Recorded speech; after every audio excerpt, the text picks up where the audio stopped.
Bom dia, boa tarde, boa noite a todos vocês que estão nos assistindo, nos ouvindo. Sejam muito bem-vindos ao nosso podcast Sou Gente. Eu sou o pastor Wilson, estou aqui com meu amigo pastor César. Juntos nós queremos transmitir uma boa mensagem para você e essa boa mensagem está respaldada na maior mensagem que nós temos à nossa disposição no mundo, que é o Evangelho do nosso Senhor Jesus Cristo, as boas novas de salvação. Amém. Glória a Deus. Que introdução poderosa hoje.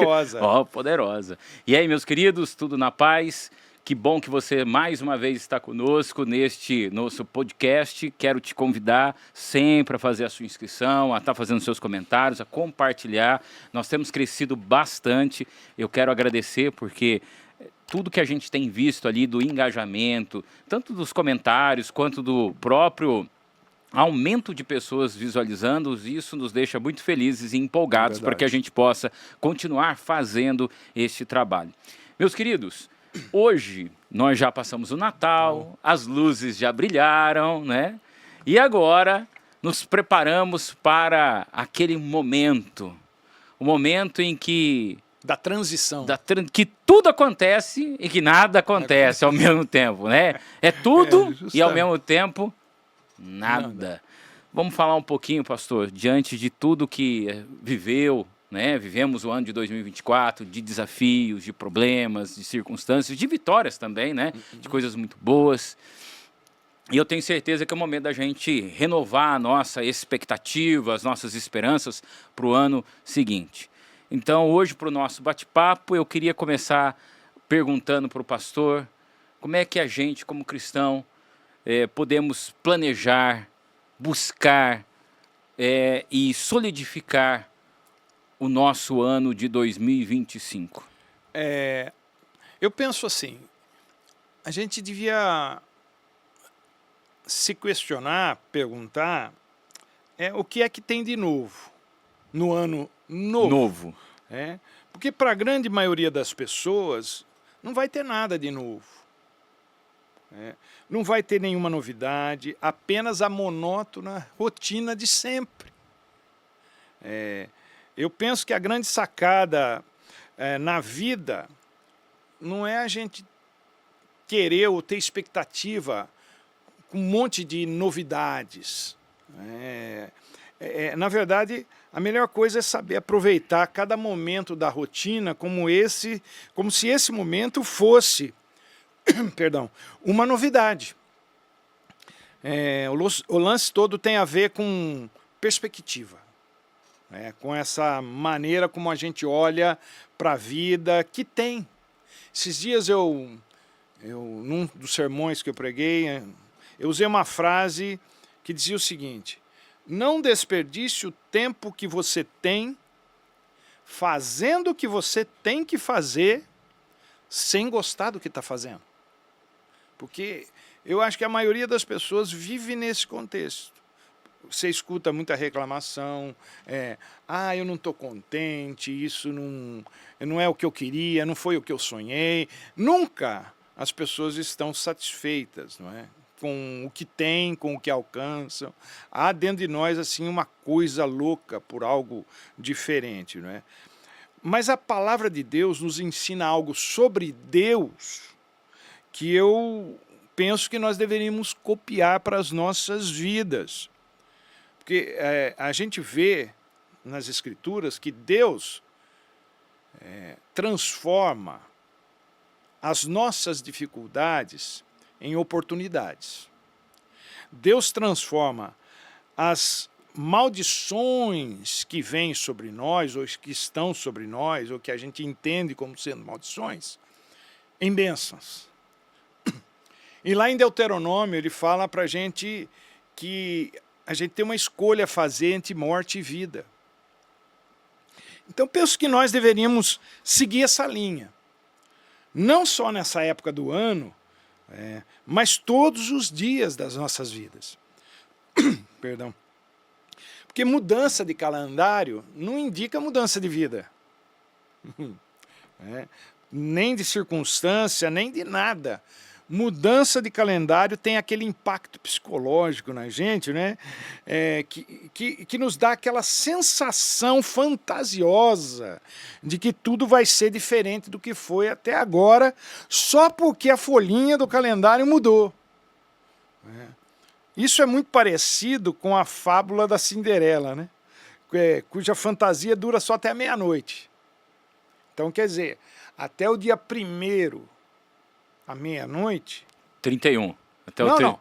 Não, porque 1º é feriado, nós estamos ainda no clima, né? Ainda está na esteira do último dia. No dia 1º ninguém trabalha, aquela coisa. Então você está na esteira, até meia-noite disso aí nós estamos com o sapatinho de cristal. Deu meia-noite, voltou a ser abóbora. Aí no outro dia começa tudo de novo. É uma fantasia que tem fim. E se a gente não souber como usar isso, como levar isso, é muito complicado, não é? Depois disso volta a ser como sempre foi. A menos que a gente se preste a mudar de vida, de atitude, de práticas. E eu já não me faço mais promessas para mim mesmo. Eu não sou tão... assim, como eu diria a palavra, me ajuda numa palavra. Você não está mais fazendo aqueles pedidinhos de final de ano? Não, pedidos a gente faz. O que eu não faço é promessas para mim mesmo. E nem para Deus. Eu tomo muito cuidado com as promessas que eu faço, né? Para mim não, porque enganar a si mesmo é uma coisa que o ser humano faz, mas quando tem outro envolvido, não é? Quando você faz promessas e não cumpre, a palavra de Deus diz que ele não se agrada de tolos. Deus não fica feliz com gente que fala bobagem. Isso pode até se voltar contra a gente. Tem um caso muito sério nas Escrituras, não é? De Jefté, não é? Que faz uma promessa para Deus, depois o cumprimento dessa promessa foi a coisa mais difícil que ele teve que fazer na vida, porque ele diz para Deus que a primeira pessoa que entrasse na casa dele, que ele visse, né, se Deus lhe desse a tal da vitória, ele sacrificaria. Quem aparece na frente dele? A filha. Puxa vida! Então, a gente tem que ser muito consciente do que está falando para não falar tolices. Então eu não faço mais promessas para Deus que eu sei que nos meus 62 anos anteriores eu não cumpri. Não é agora que eu vou cumprir. Gostaria de fazer promessas, mas eu me conheço. Então eu prefiro levar a sério e me colocar... E não ficar repetindo. Não ficar repetindo aquelas coisas que são absurdas da gente fazer, sabendo que a gente não vai fazer. Sabendo que a gente já de antemão não vai fazer. A gente sabe que a Bíblia fala, né? Deus fala que ele criou as estações, ele determinou os tempos. Então, eu também acredito que os ciclos, né? Vamos falar dos ciclos, né? Eles são... Naturalmente, na Bíblia, existem vários ciclos. E Deus vem fechando os ciclos, né? Mas esses ciclos só se fecharam e abriram novos a partir do momento em que aquelas pessoas que estavam envolvidas com aquilo tomaram certas atitudes. Não tem que necessariamente seguir um calendário, né? Não está relacionado a 31. Não está vinculado. Não está vinculado ao ano. Está vinculado à vida. Você quer mudar de vida, vira a página. Pode ser hoje, não precisa ser amanhã, não dá para ser ontem. E Deus, nesse sentido, ele é o maior motivador do ser humano que existe. A gente vê isso em diversas passagens da Bíblia. Uma das mais conhecidas nesse sentido, por exemplo, é Deus falando com Josué. Lá no livro de Josué, ele começa, a conversa de Deus é muito direta. Ele chega para Josué e fala: Josué, é o seguinte, Moisés, meu servo, está morto. Vamos parar, isso aí já está resolvido. Agora, a partir de agora, a batata vai assar na sua mão. E aí Deus vai falando para ele algumas coisas. Ele dá versículo conhecidíssimo, que é o 9 do capítulo 1, né? Ser forte, corajoso, não tenha medo, não vacila, porque não te espante, porque eu vou ser contigo todos os dias por onde você andar. Eu vou estar aí. Né? Então, tem também aquele outro texto que eu gosto muito, gosto tanto quanto esse de Josué, que é o texto de Lamentações 3, Lamentações, em que Jeremias, ele vem no capítulo 3, ele começa descrevendo como a vida dele estava pesada, sofrida, e como aquilo estava mexendo com ele. Até que num determinado momento, no verso 21, ele dá um breque nessa linha de pensamento pessimista e resolve mudar a maneira de pensar. Né? Ele diz assim, quer saber, isso são as minhas palavras, quer saber de uma coisa? Vou parar com esse negócio. Quero trazer à memória aquilo que me dá esperança. Né? Então, eu preciso pensar em algo que mude essa minha visão ruim de tudo que está acontecendo. E aí ele começa a pensar nas coisas que mudariam aquela visão negativa de tudo que ele estava passando. Só que ele começa a pensar em coisas que ninguém pensaria se Deus, através do Espírito Santo, não nos ajudasse nisso. Porque, normalmente, quando alguém está doente, o que uma pessoa pensa? O que a pessoa que está doente quer, deseja? A cura. A cura. A cura.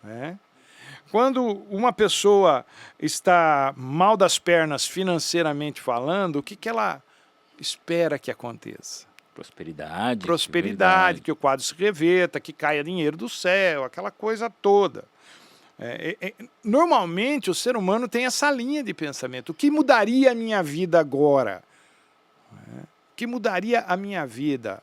Ganhar no prêmio da virada da Mega Sena? Mudaria a sua vida, mudaria. Só não sei se é para melhor ou para pior. Não sei. Ou se é o tipo de mudança que realmente... Que resolveria a sua vida. Ou destruiria a sua vida. Não é? Então, só que Jeremias, ele não tem essa linha de pensamento. E isso me deixa assim... A minha mente fica borbulhando. Nossa, será que um dia eu chego nesse nível de espiritualidade que me tire dessas coisas mais terrenas e me passe para uma coisa mais sublime, mais espiritual, não é? Por exemplo, naquela situação, para quem não conhece a história, o povo de Deus estava como escravo na Babilônia, não é?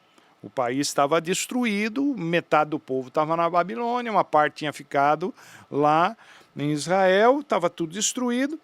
Mas quando ele fala assim, eu quero pensar naquilo que vai me dar esperança, ele não pensa na reconstrução, ele não pensa na volta do povo para a terra, ele não pensa em ganhar dinheiro para ajudar nesse processo todo, não é? Ele pensa em 3 coisas que fortaleceriam a esperança dele, coisas que lhe sustentariam enquanto tivesse que enfrentar aqueles dias maus, ou os maus dias. Que coisas que ele pensou? As misericórdias do Senhor são a causa de nós não sermos consumidos, porque as suas misericórdias não têm fim, elas se renovam a cada manhã. Uau! Minha mente não ia para esse lado, não iria para esse lado.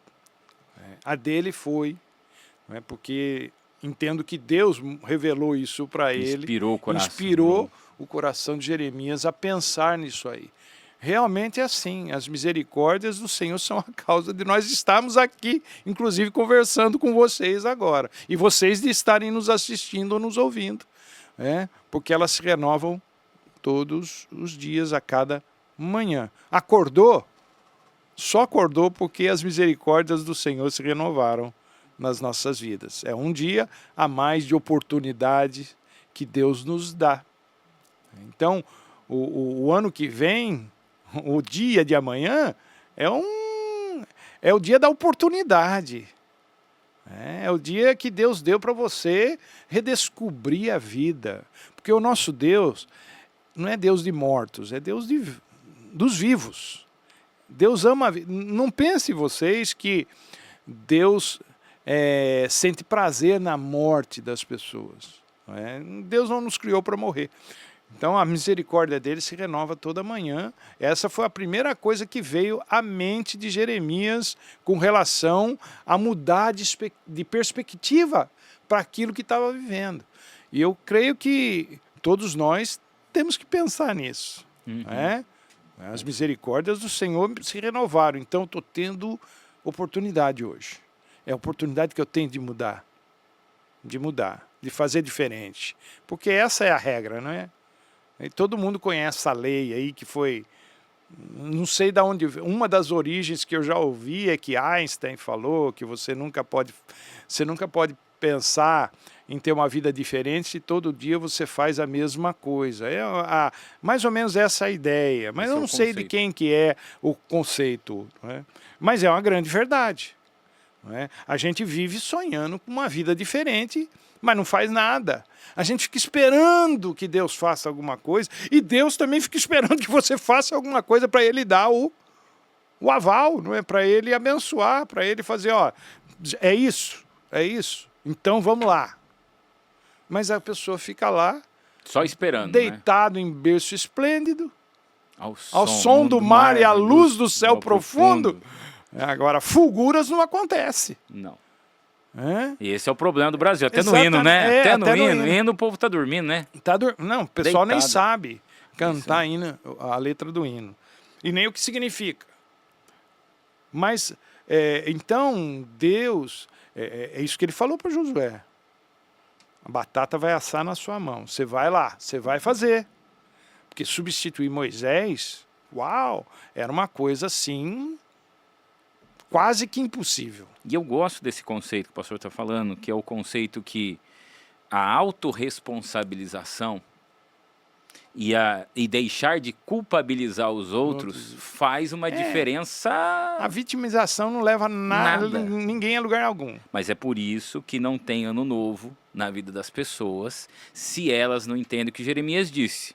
Se elas não conseguem nem lembrar do que Deus tem feito por elas. Exatamente. Como é que elas vão conseguir viver o melhor ou a dimensão da graça de Deus se elas são incapazes de reconhecer o que Deus está fazendo? Não tem como. E se elas também não se movem para alguma coisa, né? Mas ninguém vai se mover. Porque, se não você enxerga, veja, né? o final do ano, o que é?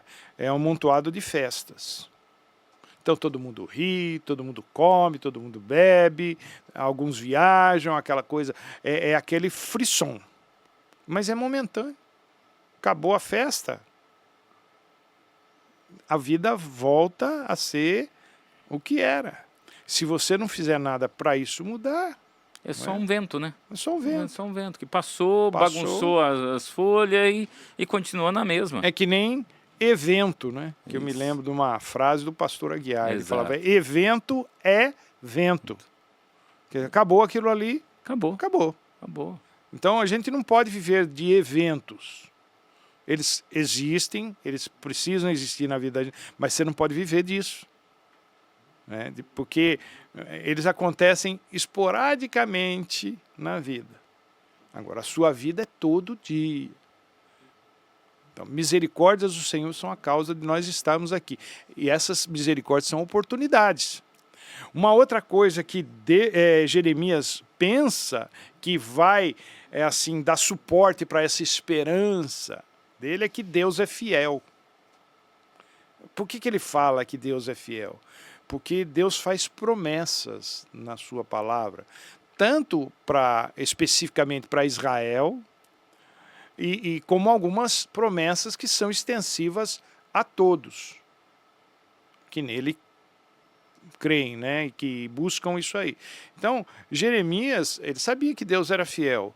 Em Números fala isso. Deus não é homem para que minta, nem filho do homem para que se arrependa. Então, porventura o que ele prometeu não o fará, diz o texto. Ele vai fazer.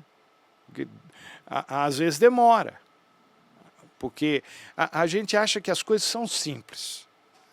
A gente é muito simplista quando a gente pensa em vida. Você fala, mas Deus podia pegar o César e dar um chacoalhão, mudar ele. Deus podia fazer isso. Agora, mudar a vida de uma pessoa não é uma coisa simples. Puxa, eu que o diga. Deus tem um trabalhão comigo. E tem coisas que ele não conseguiu tirar ainda. Porque é muito difícil.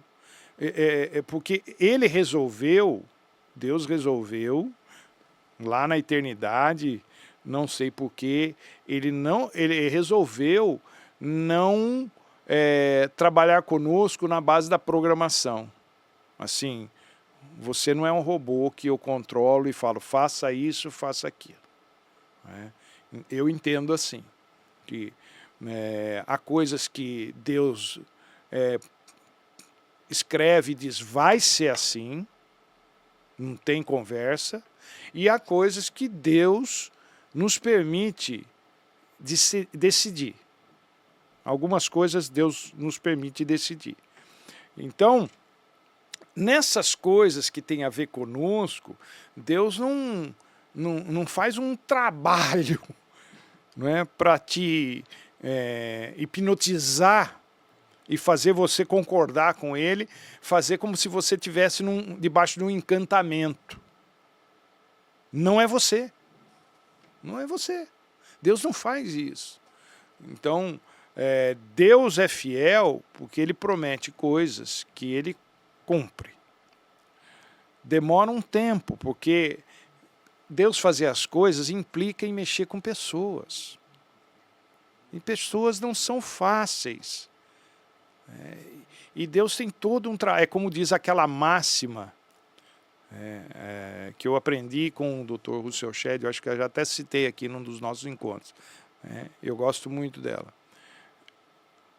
Tirar a gente do inferno, para Deus é muito fácil. Mas tirar o inferno de dentro de nós já é um trabalho bem complicado. Porque está lá, né? Está entranhado. Então, tem as ramificações. Né? Imagine uma cirurgia de um órgão, não é, que está envolvido assim, por nervos, por coisas, sei lá. Ou por uma doença mesmo.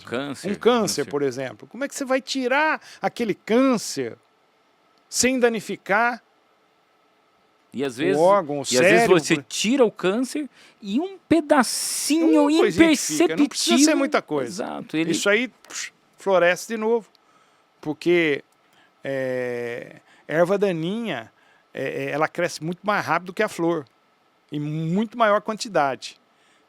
Essas coisas, elas tendem a se esparramar muito depressa. E Deus tem um trabalhão para mexer com a gente. É muito difícil. Eu ainda creio que aquele que começou a boa obra em nós há de completá-la até o dia de Cristo. E esse dia é quando a gente chegar lá, não vai ser aqui, não é assim? Em vida é muito difícil, não é, completar essa obra.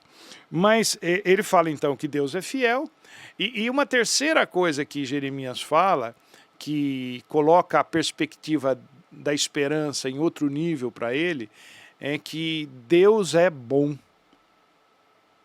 Ele, de alguma forma, mesmo naquele contexto de guerra, de destruição, de morte, um cenário de sofrimento profundo, esses que a gente vê lá da Rússia com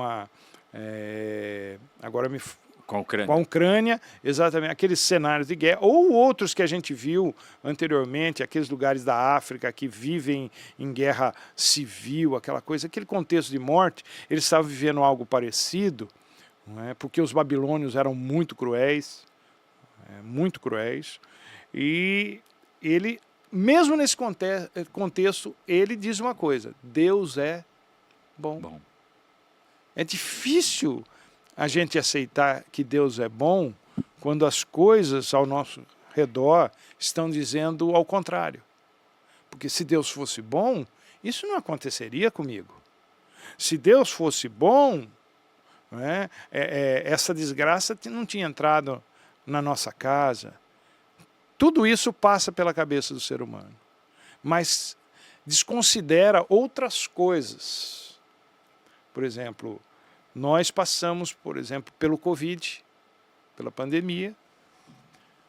Nós aqui podemos falar que Deus foi bom. Porque nós não fomos diretamente impactados por aquilo, apesar de termos passado um período difícil. Teve gente que já sofreu perdas. Para essas pessoas é mais difícil dizer como que Deus é bom, só que a gente não analisa a malignidade do homem. Não foi Deus que implantou essa doença, não é? Mas Deus permitiu que alguns se livrassem delas. Por que uns, por que outros, eu não tenho resposta para isso. Como é que Deus faz a triagem? Eu não sei. Eu não sei. Mas eu posso falar que Deus é bom pela minha experiência de vida. Assim como Jeremias, que experimentou isso mesmo naquele contexto de morte. Ele foi preservado, muita gente foi preservada, Israel não foi destruída totalmente, não é? Depois tem a volta, e Deus vai dar continuidade, e eles estão aí até hoje. Falando em hoje mesmo, nesse dia que nós estamos gravando aqui, eu vi uma postagem, não é, de um mapa do Oriente Médio. Eu acho que nem só o Oriente Médio, eram todos os países, não é? E Israel é um grãozinho. É um grãozinho de nada ali. Todo mundo querendo disputar aquele pequeno espacinho com ele, cara. Mas você já viu o mapa geográfico? Então. Você pegar o Brasil de fora a fora e você pegar a Europa de fora a fora, é igual. É igual. É igual. Então. E aí você vê o Israel, é um grãozinho de areia. Então, você vê, esse grãozinho de areia ninguém consegue destruir. Porque Deus preserva. E Jeremias lá atrás já sabia disso. Porque Deus tinha uma aliança com esse povo. Gostando você ou não, acreditando você ou não, Deus tem uma aliança. Porque Ele é Deus. Inegável. Sim. Não dá. Como é que um negócio desse tamanho sobrevive no meio do deserto, sobre condições totalmente adversas? Com tantas pessoas contra, com tantos países contra, com tanta gente querendo ver a destruição daquilo. É algo sobrenatural. É que eu gosto sempre de pensar assim, bondade não é de Deus, não está relacionada ao que Ele evita. Bondade de Deus está relacionada ao que Ele faz todos os dias por nós. Então, o problema da gente não enxergar essa bondade de Deus está diretamente ligada a esse questionamento do porquê Deus deixou. Só que eu gosto da frase, Deus é Senhor da história, mas para ser Senhor das pessoas, a gente precisa querer que Ele seja Senhor. Justamente. E é nesse sentido que a bondade, você não vai conseguir enxergar a bondade se você só está querendo evitar coisas negativas. Então. Não, e então, Deus não, você falou do negócio antes, que eu achei interessante, que é esse lance, parece que tem um filme, eu tô aqui pensando, querendo lembrar o nome do filme, que é um que a mulher, ela, todo dia é um dia novo para ela, que ela esquece tudo o que aconteceu no dia anterior. Como se fosse a primeira vez. Como se fosse a primeira vez, exatamente, esse é o nome do filme. As pessoas são mais ou menos assim com relação a Deus. Elas esquecem o dia de ontem. Aquilo que Deus deu, aquilo que Deus fez, por causa de uma única coisa que aconteceu agora. Agora, a vida é imprevisível. A vida é implacável algumas vezes. Então, a gente precisa olhar para o passado e ver quantas coisas boas. É um texto do Salmo, né? Grandes coisas fez o Senhor por nós. Por isso estamos alegres. Agora, uma coisa aconteceu, a minha vida já acabou. Deus não é bom. Você não leva em consideração tudo que aconteceu antes disso. Mas aí é que dá o detalhe. Se a pessoa acha que a bondade de Deus é só evitar o mal, ele vai viver frustrado. Exatamente. Porque a gente comanda, nós comandamos a nossa vida durante boa parte do tempo. E aí quando a coisa dá errado, Deus é culpado, a gente está dirigindo, a gente tomando as decisões, porque... A gente culpa Deus por decisões que a gente toma. Inclusive aquelas que nós tomamos e que depois, quando dá errado, a gente usa a frase, por que Deus deixou que isso acontecesse? Por que Deus não impediu que eu fizesse isso? Eu já vi pessoas que se casaram, um pastor disse, não casa, eu tenho um exemplo disso, não posso dizer nomes, não casa que não vai dar certo. Pessoa, mas eu quero, eu vou casar. O senhor faz o casamento? Por amor aos pais, o pastor fez. Mas foi uma questão de tempo, e a tragédia. Pouco tempo. Isso aí. Né? Aí, o interessante foi que a moça, que era da igreja, o rapaz não era, aí ela veio e falou para ele, mas por que o senhor fez o meu casamento? Ué, porque você queria, você quis. Você praticamente obrigou sua família a falar duro comigo para eu fazer. Se eu não fizesse, outro iria fazer. Isso quando não sai da igreja, falando mal, criticando. Mas as pessoas não assumem o seu papel. Não assumem que são responsáveis. E aí precisa de alguém para culpar. Sempre precisa. Quando não é o pai, é a mãe. Quando não é a mãe, é o pai. Quando não é nenhum dos dois, é Deus. Ou é o marido, ou é a esposa, ou é os filhos. Sempre alguém tem que ser culpado das coisas que a gente decide. Por isso que eu falei para você, não faço promessas que eu sei que eu não vou cumprir.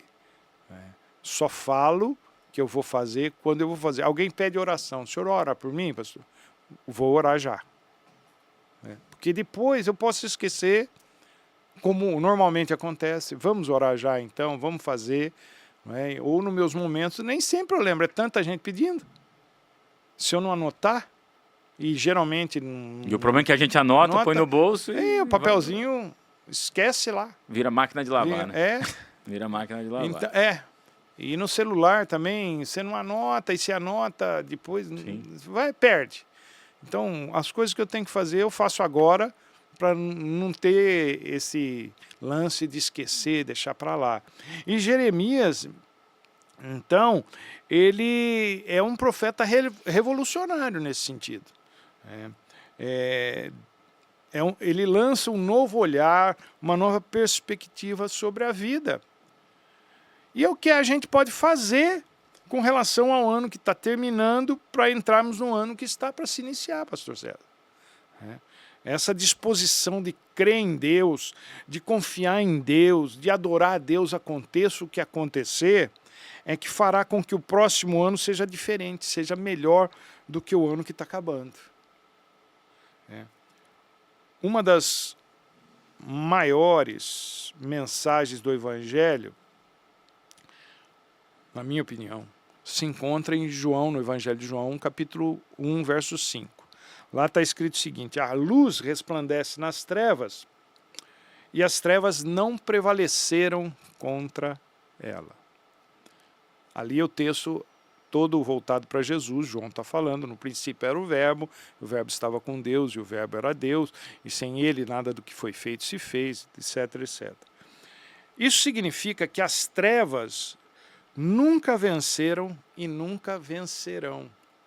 O mal nunca prevalecerá porque Jesus já venceu todo o mal na cruz do Calvário. Então, para quem quer algo novo, para quem quer um ano abençoado, para quem quer ter forças para aguentar o repuxo do que vem por aí, porque eu seria muito ingênuo se eu ficasse falando para você que o ano que vem vai ser só alegria, vai ser só vitória, tudo vai dar certo. Isso aí é de uma estupidez. Infantil. Infantil. A vida não é assim. Então, tem altos e baixos. Eu espero que a sua vida seja muito boa para você que está nos assistindo. Mas percalços acontecem. Então, a gente não tem que estar preparado para as coisas boas. Para lidar com as coisas boas é muito fácil. Todo mundo fica bem quando tudo está bem. Agora, o difícil é lidar com os ventos contrários, com os problemas que vêm. E nessa hora a gente tem que se lembrar desse texto da Palavra de Deus que fala para nós que as trevas nunca vão prevalecer. Nós temos uma vitória em Cristo Jesus. Inclusive o apóstolo Paulo, ele fala de um negócio muito forte. Ele diz que quem tem Jesus é mais do que um vencedor. É uma outra categoria. É alguém que consegue, absorver o impacto das lutas e continuar vivendo. Porque esse é o desejo de Deus para nós, que a gente viva. Então o ano que está entrando é um ano onde você tem que levar Deus a sério, se quiser aguentar as coisas que vêm pela frente. Porque só com Deus a gente consegue levar a vida de boa. A gente sofre, a gente chora, a gente tem os momentos difíceis, falta dinheiro, é complicado, mas não é só para você que falta para muita gente. Problema de saúde, todo dia tem gente doente, gente pobre, gente rica, gente da classe A, da classe B, da classe Z, né? Gente, não tem. O sol vem para os justos, e para o injusto. A chuva também. Então, não está restrito. Não está restrito a um. Não é porque você também tem fé em Deus que você não vai ter problema. Não, vai ter sim. A diferença é que isso, quando a gente tem Deus, a gente tem alguém para nos amparar nas nossas lutas, que é maior do que qualquer outro ser humano, que não pode nos ajudar em determinados momentos. Foi o que Jesus disse, né? No mundo tereis aflições. Isso é igual para todo mundo. Para todo mundo. Mas tem de bom ânimo. Porque eu venci o mundo. Eu venci o mundo. Eu venci o mundo. Então, esse muito bem lembrado. Essa é uma boa coisa que a gente tem que ter para o ano que vem. Ânimo. Ânimo. E para vencer na vida, a gente tem que ter ânimo. É o que Deus falou para Josué. Tende a ser forte, corajoso. Tem nos outros versículos, né, o 6, o 9, diz, tende bom ânimo. Você tem que estar, porque o negócio, você vai cuidar de gente. Gente, não é fácil, não. Não pensa porque você é líder, eu estou com você, não vai ter gente que vai se levantar. Não vai ser fácil vencer. E você nunca vai provar para as pessoas que eu estou com você vai ter que continuar até o fim. Chega lá no capítulo 24, ele vai falar, eu e a minha casa, vocês eu não sei como é que vocês vão fazer. Chega um ponto que ele fica ele já está até as tampas com aquele povo, ele fala, vocês façam o que vocês quiserem, mas eu e a minha casa serviremos ao Senhor. E esse texto é legal porque ele põe para as pessoas, ele corta a dependência do efeito manada, né? Exatamente. Ele corta o efeito. Olha, tá todo mundo, eu não sei se você vai correr para a direita, se vocês vão correr para a esquerda, não importa. Eu fiz o que eu tinha que fazer. Eu fiz. Gente, e às vezes, para a gente poder viver um novo ciclo da nossa vida, a gente tem que pensar nisso. Você já fez tudo que você tem que fazer, já ajudou, meu amigo, serve a Deus. E às vezes tem gente que não serve a Deus por causa disso. Fica preso. Fica preso. Preso a uma série de coisas. Preso nos seus próprios problemas, na sua própria incredulidade. Vira prisioneiro de si mesmo e não desenvolve, porque você fica... A sua luta é baseada nos outros. Então você não está lutando por si mesmo. Você está desperdiçando energia, desperdiçando vida, tempo, que é uma coisa que a gente tem, que é muito precioso. Talvez a coisa mais preciosa em termos de vida é o tempo. Então não desperdice o tempo que você tem fazendo o que você tem que fazer, como eu disse no começo, sem gostar do que está fazendo. Aproveita isso da melhor forma possível. Ah, mas eu já não estou mais na idade. Isso para a Bíblia não é problema. Né? Moisés começa aos 80. Né? Abraão aos 75. É uma idade alta para nós, que todo mundo está querendo aposentar a chuteira, ou já está aposentado na chuteira, mas Deus falou, não, agora que vai começar. É aí que eu preciso de você. Então, a mensagem nossa para você que está nos assistindo, nos ouvindo, é a mesma do Natal. Se apega com Deus, porque se tem alguém que está com você em todos os momentos da sua vida, nos bons, nos maus, quando você está só, quando você está acompanhado, porque esse é o problema. Você é pai, você cuida das suas filhas o quanto você pode, mas você não está com ela 24 horas. Deus está. E depois, quando elas forem para a vida delas, em particular, que você vai ter contato de vez em quando, ainda mais. Né? Deus é que cuida, porque Ele pode estar em todos os lugares ao mesmo tempo. Se apega com Deus, vai ser uma bênção na sua vida, você vai enfrentar as coisas com uma dinâmica diferente na vida, com um ânimo diferente. Deus vai à frente, como a gente costuma cantar num cântico lá, abrindo caminhos, fazendo as coisas que a gente não pode fazer, que a gente não sabe como elas aconteceram, porque Deus vai à frente. Esse é o nosso Deus. É o Deus que você tem que se apegar para que o ano de 2025 seja um ano abençoado para você, para sua família, para sua casa, para os seus negócios. Em nome de Jesus, se apega com Deus. É tudo que a gente tem para dizer. Essa é a melhor mensagem que eu poderia deixar para alguém que está aí na expectativa de que o ano de 2025 seja melhor, o melhor de todos os anos. O melhor ano da minha vida foi quando Jesus entrou nela. E aí todos os outros são os anos bons. Problemas? Sim, mas eles continuam sendo bons anos para mim, porque Jesus está nela.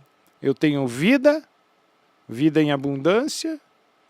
Não é abundância de coisas, gente, é abundância espiritual, de coisas que me satisfazem. Abundância ali, eu tenho desejo de coisas, mas o que eu tenho me satisfaz. E vida eterna, o que mais eu posso querer? Eu espero que também isso te ajude a fazer a sua vida em 2025.